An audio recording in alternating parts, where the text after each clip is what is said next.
The microphone screeched feedback across the crystal chandeliers. Every head in the ballroom turned toward the stage where Vanessa Okoye stood in her $10,000 wedding gown, champagne glass raised, smile perfect. I want to thank everyone for being here tonight to celebrate the best day of my life. Applause rippled through the crowd. 300 guests in designer suits and imported dresses. Seoul's elite gathered to witness Vanessa marry Daniel Brooks, tech entrepreneur, millionaire at 32, everything she'd always said she deserved. At table 7, near the front but not quite close enough to matter, Naomi Okoye sat perfectly still, 27 years old, curves her sister called excessive and unfortunate. Dress she'd sewn herself because buying one meant explaining to Vanessa why she needed to attend at all. Baker, small business owner, perpetual shadow to her sister's spotlight. I especially want to thank my baby sister Naomi for being here tonight. Naomi's stomach dropped. The spotlight swung toward her table, 300 pairs of eyes. Naomi's always been the sweet one in the family, so supportive, so kind, always baking things for people, always helping, always just always there. Vanessa's smile sharpened. But you know, I worry about her sometimes. With that personality and those curves, she might actually end up single forever. Can you imagine? My little sister, the eternal bridesmaid, never the bride. Laughter erupted, not polite chuckles, real laughter, the kind that said people agreed, the kind that said this was funny because it was true. Naomi's face burned. She smiled, forced it, held it like a shield while her sister continued talking, moved on to other thank yous, other people who mattered more. The spotlight moved away. The laughter faded. Conversations resumed. But Naomi couldn't breathe. Before we continue, can I ask you a question? Where in the world are you watching from? Comment below because we'd love to know how far these stories travel, and hit that subscribe button. She stood, quietly, grabbed her clutch, navigated between tables toward the exit while Vanessa's voice echoed through expensive speakers about love and destiny and finding your person. The night air hit like a slap, cold, sharp, real. Naomi walked past the valet station, past the manicured hedges into the garden behind the venue, private, dark, empty. Then she cried. Not pretty crying, not dignified, just breaking. Years of being compared, of being the bigger sister, of watching Vanessa get everything while Naomi got consolation prizes and advice about losing weight, being more confident, trying harder. Are you all right? She spun. A man stood 10 feet away. Korean, expensive suit, early 30s maybe, hands in pockets, expression unreadable.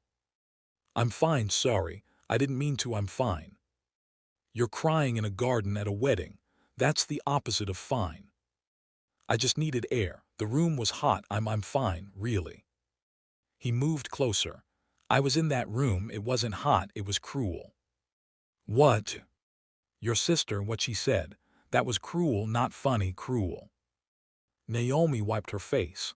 You don't understand. She didn't mean we joke like that. It's our dynamic. I'm being too sensitive. Is that what you tell yourself? That you're too sensitive? That public humiliation is just sibling humor? Who are you? Kang Min-Jae. I'm here with the investment group Daniel works with. We've done business together. Oh, so you're one of Daniel's important guests. Sorry, I'm ruining your evening standing here crying. You should go back inside. I don't want to go back inside. The speeches are boring. The champagne is mediocre, and I'd rather stand in a garden with someone genuine than a ballroom full of people performing. Performing. Your sister, her husband, most of the guests, everyone performing wealth, performing happiness, performing whatever version of themselves they think impresses people. You're the first real person I've encountered all night. Real meaning crying and pathetic. Real meaning actually feeling something instead of pretending. She almost laughed. That's a generous interpretation of pathetic.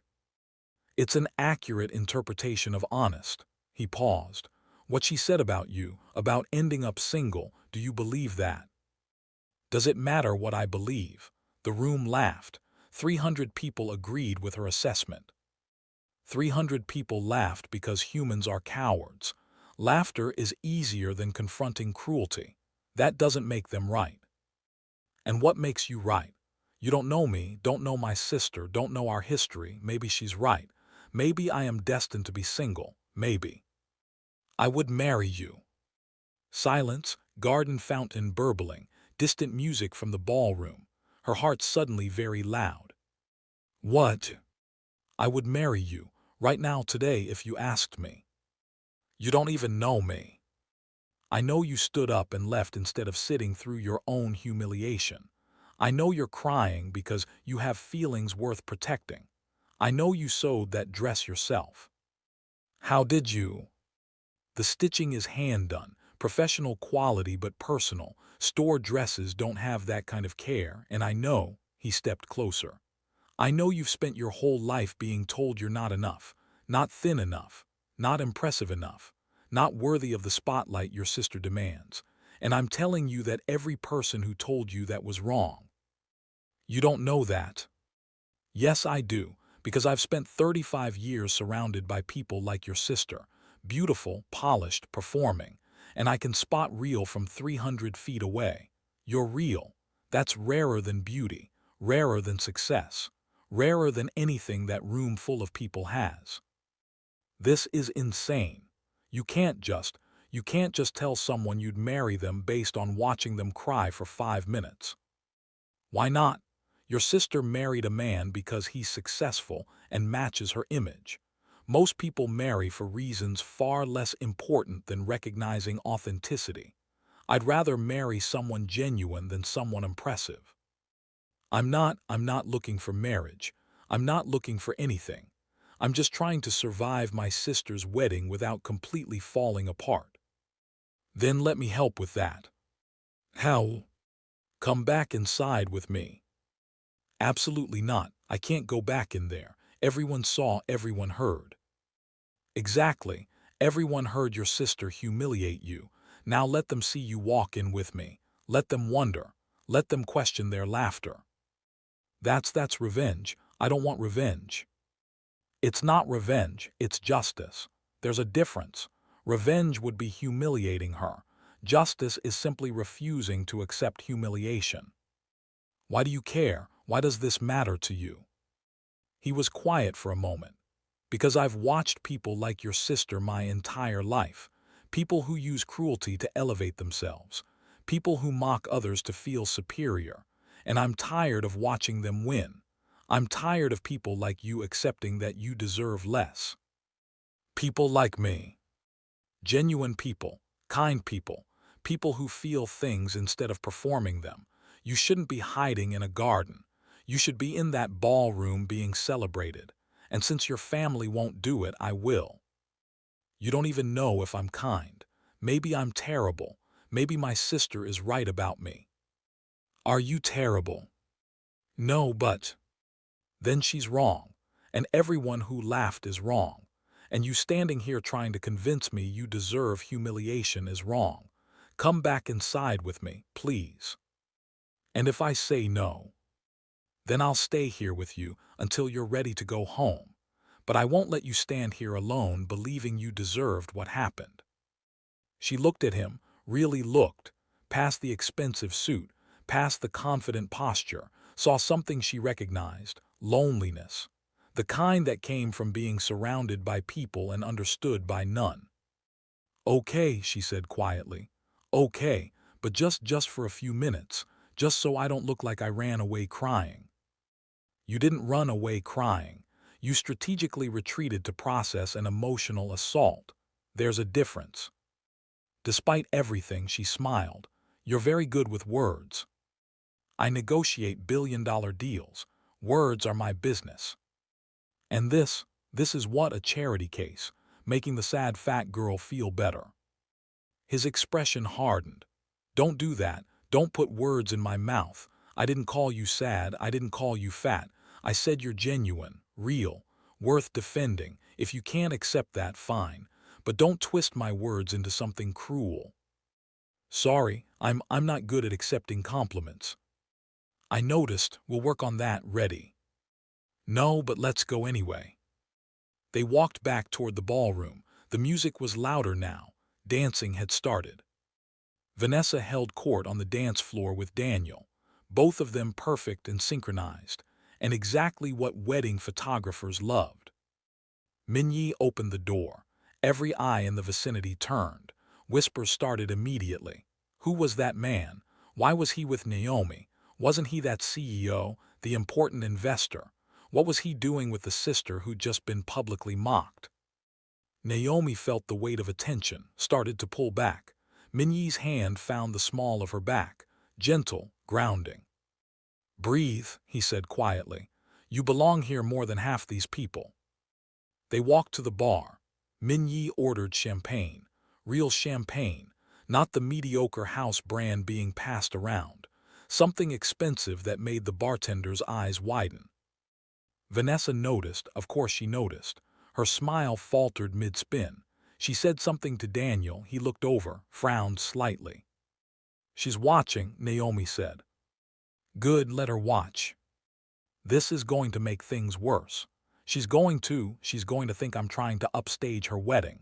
She's going to be furious. Let her be furious. She humiliated you in front of 300 people. You standing here with champagne isn't upstaging anything. It's surviving. You don't know her, don't know what she's like when she's angry. I know what she's like when she's cruel. I watched her mock you to make herself feel superior.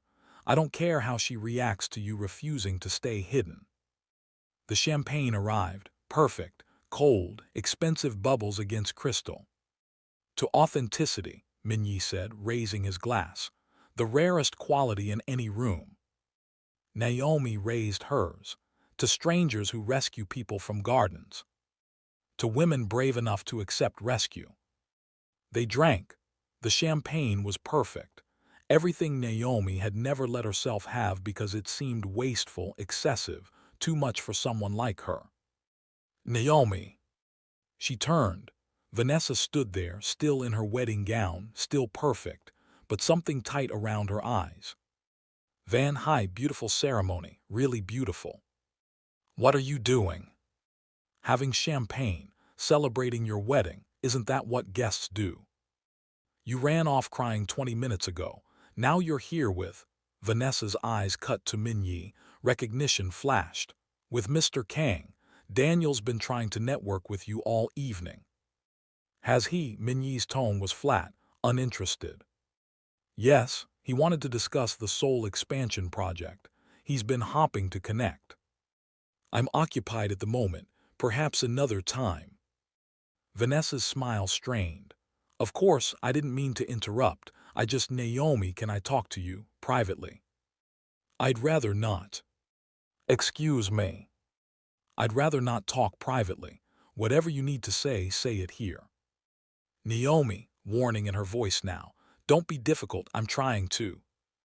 To what? Check if I'm okay after you publicly humiliated me. To make sure I'm not embarrassing you by crying at your wedding. 2. I was joking. God, you're so sensitive. Everyone laughed. It was funny. Was it? Because I didn't find it funny. Mr. Kang didn't find it funny. I'm guessing anyone with basic empathy didn't find it funny. Who are you right now? You don't talk to me like this. You're being rude. I'm being honest. There's a difference. You humiliated me in front of everyone, made a joke about me dying alone. That's not sisterly teasing. That's cruelty. I didn't. You're twisting everything. I was just playing on our dynamic. You know I don't mean. What dynamic? The one where you mock me and I smile and take it. The one where you're perfect and I'm the embarrassing fat sister you tolerate. That dynamic. Vanessa's face flushed. I never called you fat. You didn't have to. You said those curves with enough disdain that everyone knew what you meant. You've been saying it for years. Just never in front of 300 witnesses before. You're being dramatic. This is my wedding, my day, and you're here making it about you. She's not making it about her, Min-Jae interrupted. You made it about her when you used her as punchline material. She's simply refusing to accept that treatment quietly. If you're invested in what happens next, hit that subscribe button right now, because this confrontation is about to explode. Vanessa's eyes narrowed. I don't believe we've been properly introduced. You're Kang Min-Jae. Daniel's mentioned you. Big investor, important connections. I'm sure you're used to people being afraid of me. Yes, your point. My point is you don't know our family, don't know our relationship. Naomi and I have always been like this. We joke, we tease. It's what sisters do. Do you joke about her too? Make her the punchline at your important events. Make her feel small to make yourself feel big. How dare you? How dare I what? Point out that you used your wedding speech to humiliate your sister. That takes courage. Real courage. Not the performative kind you're displaying now. Daniel appeared beside Vanessa. Tall, handsome, confused. Hey, everything okay here? Everything's fine, Vanessa said quickly.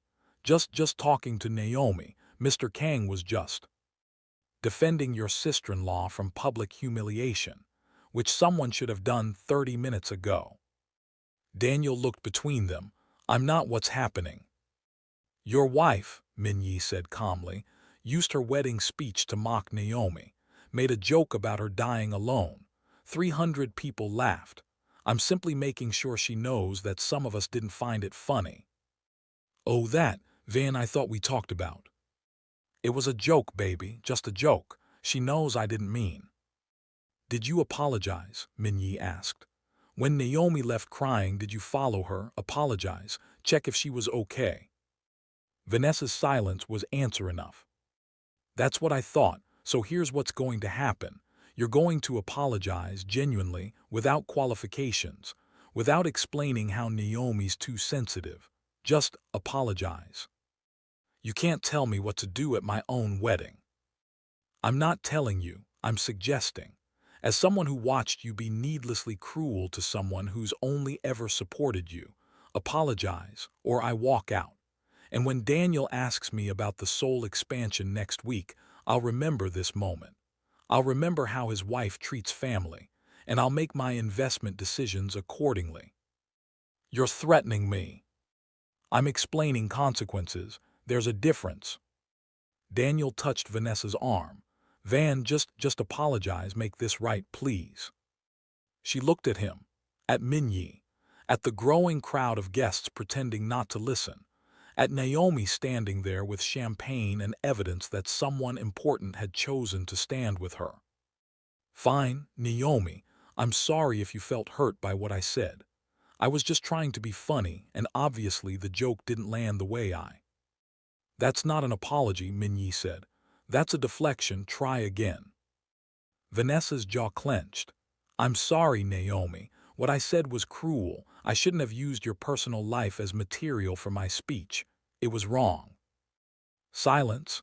Naomi looked at her sister, at the forced apology, at the resentment barely hidden behind expensive makeup.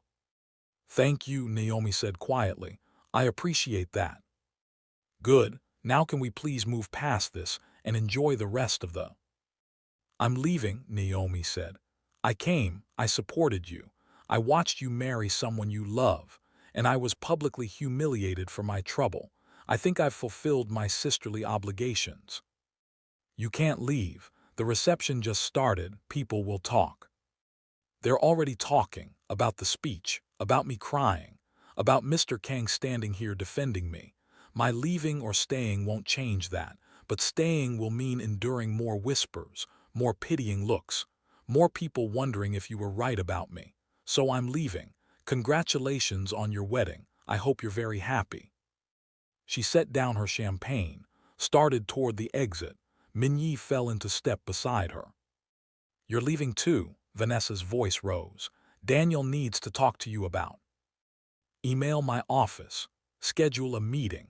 But right now I'm making sure Naomi gets home safely. That's more important than business. They walked out together, past the whispers, past the stairs, past the valet who scrambled to get Min-Jae's car. Outside, Naomi finally exhaled. That was intense. That was overdue. She needed to hear that what she did was wrong. She didn't mean it, the apology. She was just trying to make you go away. I know, but now everyone in that room knows someone important thought her behavior was unacceptable. That matters. Does it? Because I still feel humiliated. I still feel like everyone's laughing at me. They're not laughing anymore. They're wondering why a CEO walked out of a wedding to defend you. They're questioning their own laughter. They're going to forget all of this by tomorrow, and I'm still going to be the sister who got mocked at Vanessa's wedding.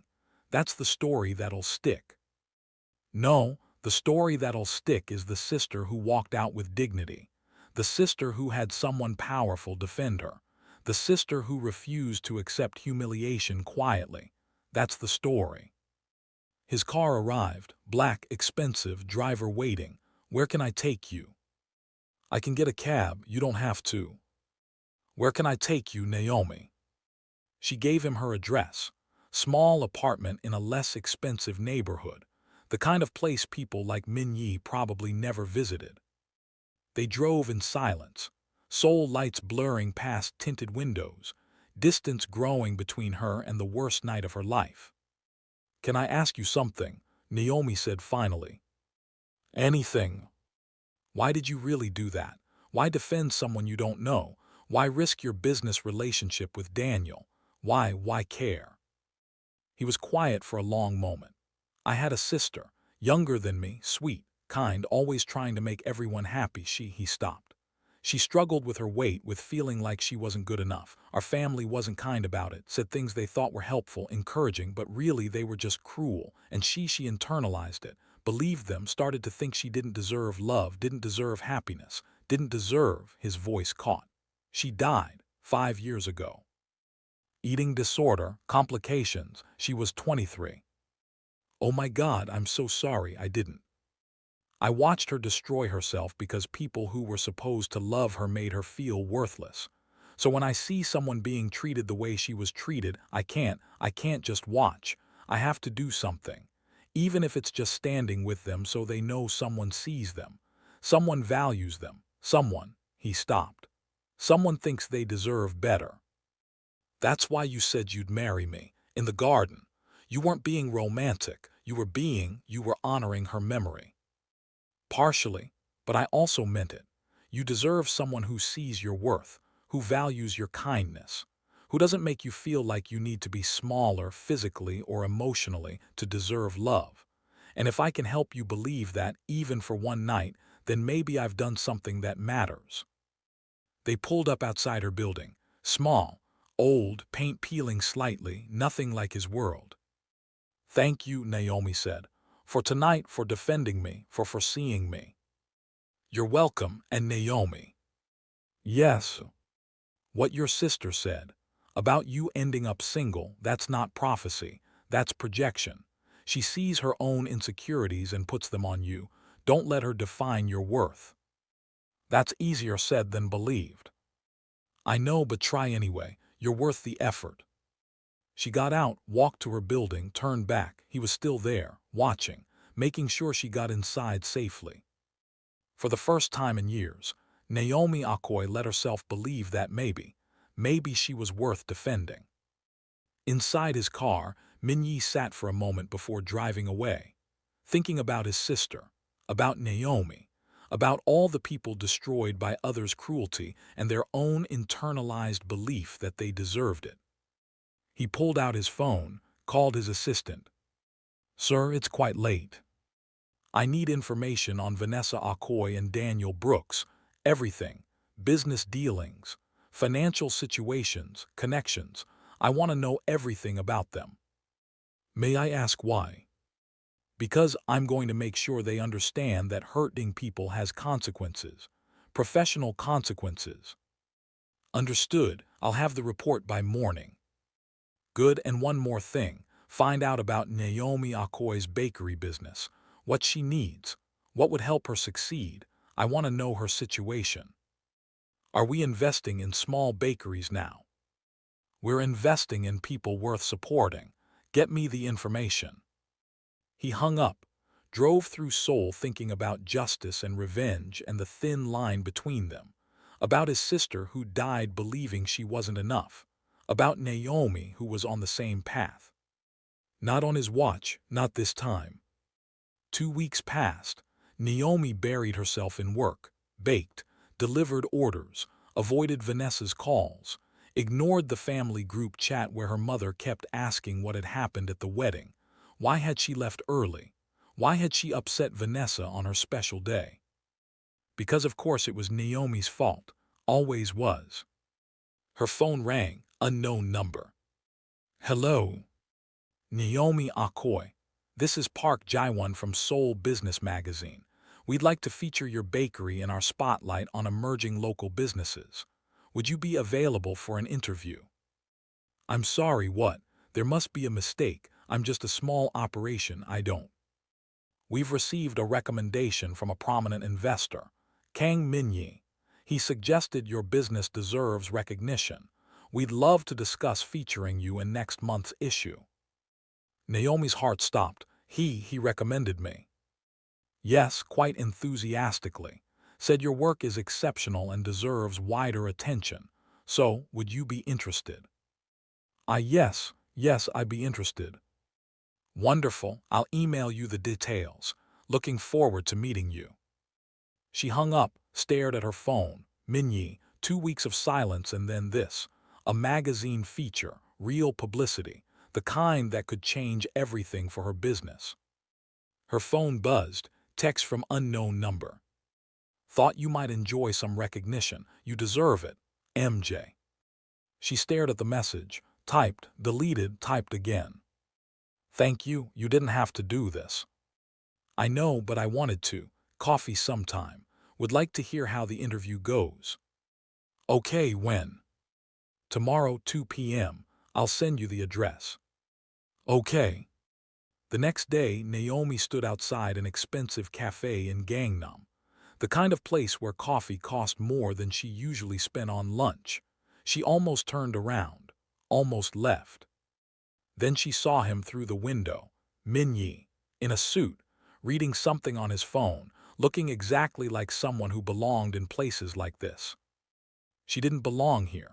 She was wearing her nicest casual clothes and still felt underdressed, still felt like everyone would know she didn't fit. But he'd asked and she'd agreed, so she walked in. He looked up immediately, smiled, real smile, not the polite business smile, something genuine. You came. I said I would. I know, but I also know the last 2 weeks probably haven't been easy. Wouldn't have blamed you for canceling. They haven't been. Vanessa's called 17 times. My mom keeps asking what I did to upset her at the wedding. The family group chat it's a lot. What did you tell them? Nothing yet. I'm avoiding it. Eventually I'll have to explain, but right now I just can't. That's fair. Take your time. Process what happened before trying to explain it to people who'll defend her anyway. He'd ordered her coffee already. Some complicated thing she'd never have ordered herself. It arrived. Perfect. Beautiful latte art in expensive foam. You remembered how I take my coffee. You ordered it at the wedding. I pay attention. That's actually really nice. Thank you. You're welcome. So, the magazine interview, excited. Terrified. I've never done anything like that. What if I say the wrong thing? What if they realize I'm not actually that interesting and... Stop, you're spiraling. The magazine called you. They want to feature you. That means they already think you're interesting. Just be yourself. That's all they need. Being myself hasn't exactly worked out well historically. Being yourself around people who don't deserve you hasn't worked, but being yourself around people who actually see your value, that's different. The magazine sees your value. I see your value. Start believing in it yourself. You make it sound simple. It's not simple, it's hard, but it's worth it, you're worth it. She looked at him. Why are you doing this? The magazine recommendation, the coffee, the everything, we barely know each other. I know enough. Know you're talented. Know you deserve recognition. Know you've been held back by people who should have supported you. I can help change that, so I am. And what do you get out of it? Nothing, except knowing I helped someone who deserves it. That's enough. People don't help for nothing. There's always something. What do you think I want, Naomi? She hesitated. I don't know. Gratitude, obligation, some expectation that I owe you. I don't want any of those things. I want you to succeed. I want you to build something amazing. I want you to believe you're worth the success you achieve. That's what I want. Why? Because my sister never got to. Because she died believing she wasn't enough. Because every time I see someone talented being held back by their own internalized belief that they don't deserve success, I see her. And I want to help change that story. For you. For anyone who will let me. Silence, coffee cooling between them, city noise humming outside. That's the saddest thing I've ever heard, Naomi said quietly. Maybe, but it's true. And if my sister's death means I can help prevent someone else from giving up on themselves, then maybe it means something. Maybe it matters. It matters, you matter. What you're doing, it matters. Thank you. Now drink your coffee before it gets cold and tell me about your business. What you need. What would help you grow. I want to hear everything. They talked for 2 hours. About her bakery. About her dreams of expanding. About the struggles of running a business alone. About what success would even look like if she let herself imagine it. And Min-Jae listened. Really listened. Asked questions. Took notes. Treated her business like it mattered, like she mattered. When they finally left, she felt different, lighter, like maybe she could actually do this, build something, succeed, be someone who deserved recognition. Can I see you again? Min-Jae asked. Not business, just us, coffee, dinner, whatever you're comfortable with. Why? Because I enjoy talking to you, because you're interesting, because I'd like to know you better, if you're interested. Are you asking me on a date? I'm asking if you'd like to spend time together. What you call it is up to you. She thought about it, about the risk, about what Vanessa would say, about what her family would think, about all the reasons this was a terrible idea. Then she thought about how he'd defended her, how he'd believed in her, how he'd made her feel seen for the first time in years. Yes, she said, I'd like that. Good, I'll call you. Okay. And Naomi, the interview, you're going to be amazing. Just be honest, be yourself. That's all you need. She walked away feeling something she hadn't felt in years. Hope, real hope. The kind that made you believe things could change, could get better, could be different than they'd always been. The magazine interview happened 3 days later.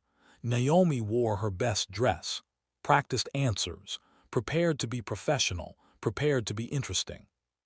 The journalist Park Jae-won was young, enthusiastic, genuinely interested. So tell me about your bakery. How did you start? Naomi told her story, about learning to bake from her grandmother, about starting small, about building a business from nothing while working 3 other jobs, about the struggle, the failures, the small victories. And Jae-won wrote it all down, asked questions, cared about answers.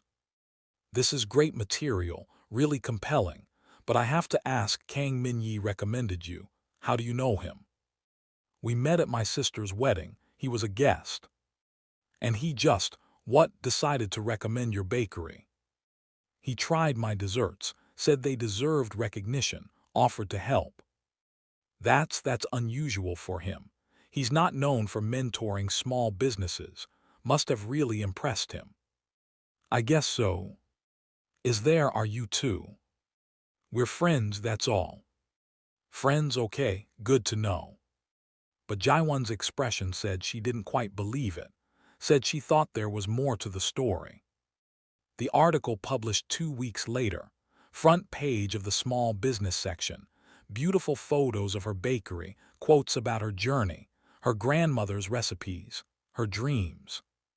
And buried in the 3rd paragraph, recommended by prominent investor Kang Min-Jae, who believes Okoye's talent deserves wider recognition.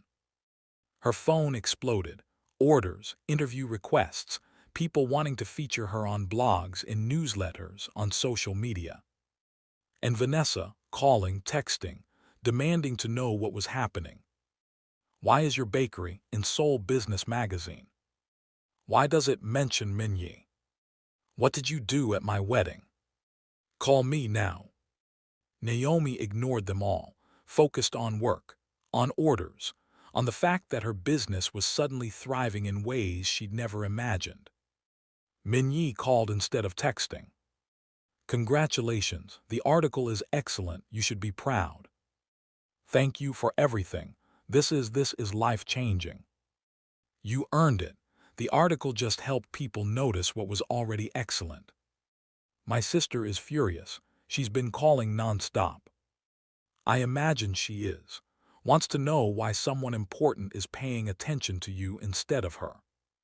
Something like that, she's demanding to know what happened between us, what I did to make you help me. What did you tell her?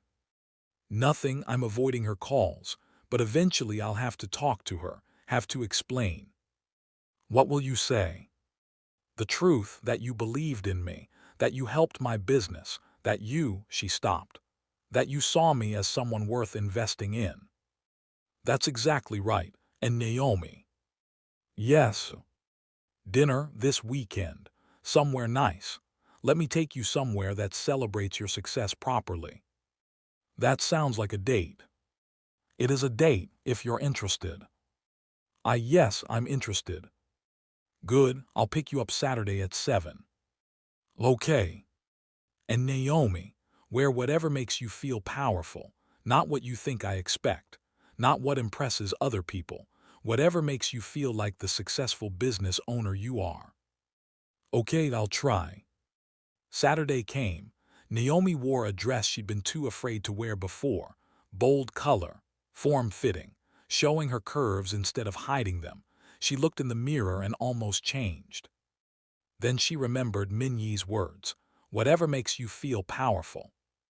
She felt powerful, so she kept the dress. He arrived exactly at 7, saw her, stopped. You look beautiful. I look like me, is that okay?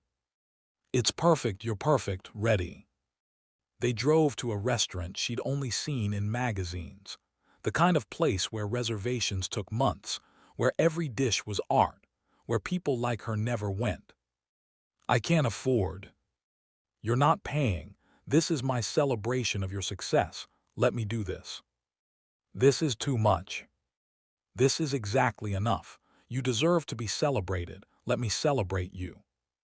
Dinner was extraordinary, every course perfect, every detail considered, and through it all Min-Jae asked questions about her business, her dreams, her life, like she was the most interesting person in the room. Maybe to him she was. Dessert arrived, chocolate, something that looked like art. I need to ask you something, Min-Jae said. Okay. Your sister, she's been calling me too, demanding to know why I'm helping you, threatening to have Daniel pull business relationships, making it clear she's not happy. I'm sorry, I didn't mean to cause problems with your business. You didn't cause anything. She's choosing to make this about her, but I need you to know this situation with her. It's going to get worse before it gets better. She's not going to accept you succeeding without her permission. Is that something you can handle? I don't know, part of me wants to just quit. Give up the attention, go back to being invisible, make peace with her. And the other part? The other part is tired of being small, tired of hiding, tired of making myself less so she can feel more. The other part wants to succeed, wants to be seen, wants to fight for the life I deserve. Which part is stronger? She thought about it, about years of hiding, of making herself small, of accepting humiliation as the price of family peace. I don't know yet, but I want it to be the fighting part. I want to be brave enough to choose myself. Then choose yourself. I'll support whatever you decide, but choose yourself. You deserve that. even if it means my family hates me. Even then, because family that requires you to be small doesn't deserve you at all. That's easy to say, harder to believe. I know, but try anyway. They finished dessert, drove back to her apartment. She didn't invite him up, but she didn't want the night to end either. Thank you, she said, for dinner, for everything, for believing in me when no one else did.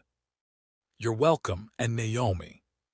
Yes, I believe in you because you're worth believing in, not because I'm being kind, not because I'm honoring my sister's memory, but because you're genuinely talented and deserving. Remember that. I'll try. Good, I'll call you tomorrow. Okay. She went inside, stood in her apartment, small space, modest furniture, but suddenly it felt different, like a place where someone successful lived, someone chosen, someone worth celebrating. Her phone buzzed. Vanessa. We need to talk. Family dinner tomorrow. Mom insists be there. She could ignore it, avoid it, hide like she always had, or she could face it, show up, prove she wasn't afraid anymore. She typed back, I'll be there. The dinner was exactly as terrible as she'd expected. Her mother, Vanessa, Daniel, all of them sitting in judgment. So, her mother started. Want to explain what's happening, why you're in magazines, why some CEO is suddenly interested in your little hobby. It's not a hobby, Mom, it's my business. Business, right. And this man, this Kang person, he's helping you, why exactly? Because he believes in my work. Vanessa laughed, sharp, mean. He believes in your work, right? Men like that don't help random people for no reason. What did you do, Naomi? Sleep with him, promise him something. What? No, he's being kind, supportive, nothing else. Kind? A CEO worth millions is being kind to my little sister. Do you hear how ridiculous that sounds? It's true. It's pathetic. You're pathetic. Using my wedding, my connections, to manipulate some man into helping your failing bakery. I didn't manipulate anyone. I met him in the garden after you humiliated me. He was the one person who thought what you said was cruel. He defended me. That's all. Defended you from what? A joke. God, you're so sensitive. It wasn't a joke, Van. It was cruel. You mocked me in front of 300 people, made me the punchline of your wedding speech. That's not sisterly teasing. That's cruelty. Her mother interrupted. Naomi, your sister didn't mean anything by it. You're overreacting, making her wedding about you. That's selfish. I'm selfish. I'm the one who's selfish. I sat there and took it. I smiled. I left quietly so I wouldn't make a scene. I did everything right, and I'm still the villain. Because you're making problems where there aren't any, Vanessa said. I made one small comment and you're using it to justify getting close to important people, using it to make me look bad. I'm not making you look bad. You did that yourself when you mocked me publicly. I think you should leave, her mother said, until you're ready to apologize to your sister, until you're ready to stop being dramatic. You're not welcome here. Naomi stood. Fine, I'll leave, but I'm not apologizing. I'm not the one who was cruel. I'm not the one who needs to apologize. And if you can't see that, if you can't see how wrong this is, then maybe I don't want to be welcome here. She left, drove home, cried, called Min-Jae. They chose her like they always do, told me I was being dramatic, selfish, told me to apologize. I'm sorry, that's painful. I don't understand. How can they not see? How can they think I'm the problem? Because admitting she was cruel means admitting they've enabled her cruelty for years. That's harder than blaming you for being sensitive. Easier to protect the narrative than confront the truth. So what do? You choose yourself anyway. You build your life. You succeed. You let go of needing their approval. That's what you do. That sounds lonely. It is, but it's better than destroying yourself trying to earn love from people who will never give it. Is it better? Because right now it just feels painful. It's both painful and better. That's how growth works. She cried more, he listened. Didn't try to fix it, just listened. Thank you, she said finally, for answering, for listening, for not telling me to just make peace with them. You're welcome, and Naomi. Yeah. You're not alone, I'm here, and I'm not going anywhere. Promise. Promise. You made it this far, I need to hear from you. Drop a comment and tell me if Naomi should forgive her family or build a new life without them. Hit that subscribe button if you believe people deserve to choose themselves even when it costs them everything. And smash that like button if this story made you feel something real. Because that's what matters. Feeling. Fighting. Choosing yourself even when everyone else says you're wrong. Thank you for being here. Thank you for witnessing this story. See you in the next one.